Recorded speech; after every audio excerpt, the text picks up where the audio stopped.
Mais um balanço semanal do agro com Hélio Sirimarco. Tudo bem, Hélio? Boa tarde, Larissa. Hoje nós vamos falar sobre a lei antidesmatamento da União Europeia. A Comissão Europeia divulgou ontem a primeira lista com a classificação dos países segundo o risco de desmatamento para controlar a entrada de 7 commodities a partir do final do ano na Europa e que terá impacto no comércio agrícola. O Brasil foi classificado como risco padrão, médio, né? Com outros 49 países. A classificação representa um alívio para o Brasil por não ter sido classificado como um país de risco alto, até porque o sentimento entre analistas do mercado, consultores, sempre foi que essa lei de antidesmatamento e a escolha dos produtos dessa lei tinha como grande alvo justamente o Brasil, né? De qualquer maneira, a lei antidesmatamento e a classificação de risco vão deixar o Brasil sob pressão permanente da União Europeia. Será surpresa se Bruxelas, né, usar essa lei para questionar a expansão da produção em determinadas áreas, alegando com a revisão da sua classificação de risco, por exemplo, né? Além disso, o benchmarking, né, adotado pela União Europeia não deixa de, como a gente pode dizer, arranhar a reputação do país. E a classificação de risco país pela Europa, na prática, vai criar um desvio de comércio, favorecendo países em detrimento de outros, como, por exemplo, os Estados Unidos, né? O Brasil e outros países produtores sempre questionaram a lei antidesmatamento por entender que a União Europeia não deveria ter o direito de impor esse tipo de legislação. Tampouco entendem como Bruxelas chegou precisamente à conclusão do risco por país. O embaixador brasileiro junto à União Europeia, Pedro Miguel da Costa Silva, declarou ontem que, abre aspas, nós nunca consideramos a lei antidesmatamento um instrumento adequado para lidar com o problema que os europeus dizem querer ajudar a resolver. O sistema de classificação de países é um detalhe especialmente nocivo e discriminatório da legislação. Basta observar que os países europeus votaram em sua própria classificação na lista e decidiram que são baixo risco. Quais são as condições, né, globais? Somente 4 países foram classificados na categoria de risco elevado. São eles Rússia, Bielorrússia, Mianmar e Coreia do Norte, que já são países sujeitos a sanções do Conselho de Segurança da ONU ou do Conselho da União Europeia sobre importações ou exportações da commodities e de produtos relevantes. Outros 50 países estão na categoria do risco padrão, né, como grandes produtores agrícolas da América do Sul, África e Ásia. No Mercosul, somente o Uruguai foi classificado como um país de baixo risco, o que explica por que os uruguaios nunca se juntaram a outros países para questionar a legislação europeia.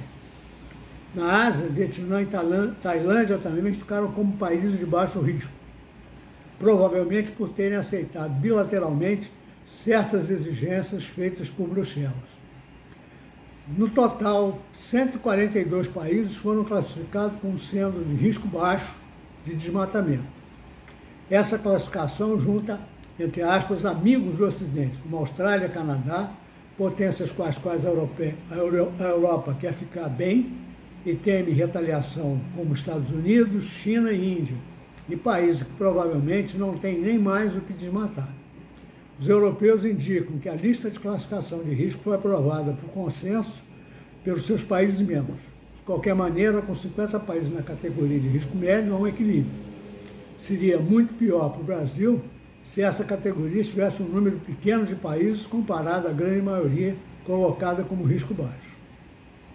A classificação de risco país leva em conta a produção de 7 produtos básicos abrangidos pelo Regulamento de Desmatamento da União Europeia: gado, cacau, café, óleo de palma, borracha, soja, madeira e alguns dos seus produtos derivados, como couro, chocolate, pneus e móveis. Essas commodities foram escolhidas com base em uma avaliação de impacto que as identificou como principal fator de desmatamento devido à expansão agrícola, segundo explicação de Bruxelas. O plano europeu é interditar o acesso dessas commodities produzidas em zonas desmatadas após o fim de 2020. Exportadores terão que apresentar provas documentais que sua produção não envolveu desmatamento fora desta data de corte, antes de poderem comercializar seus produtos nos 27 países membros da União Europeia. A classificação de risco define a extensão das verificações de conformidade que os 27 países membros do Bloco Europeu precisarão fazer.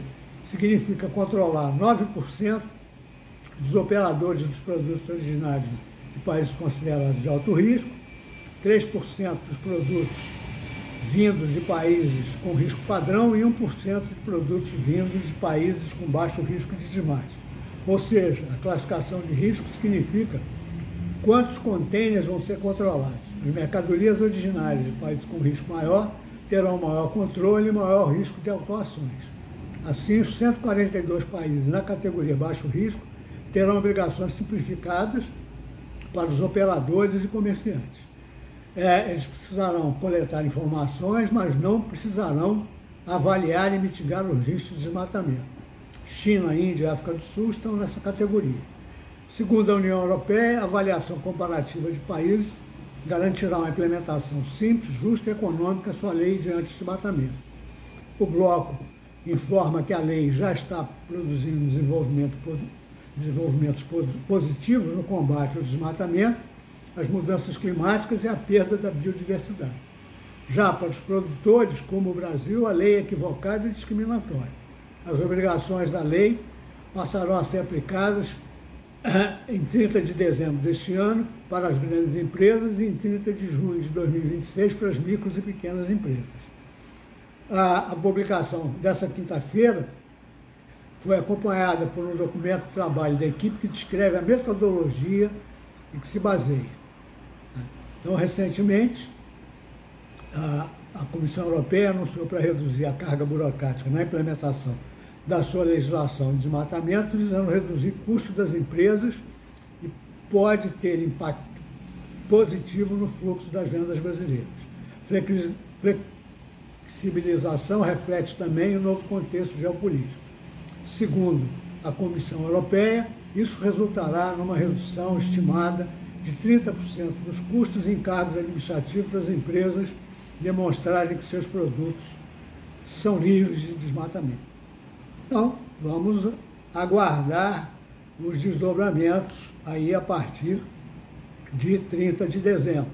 Obrigada pelas suas informações. Sigam as nossas redes, curtam a nossa página e até o próximo.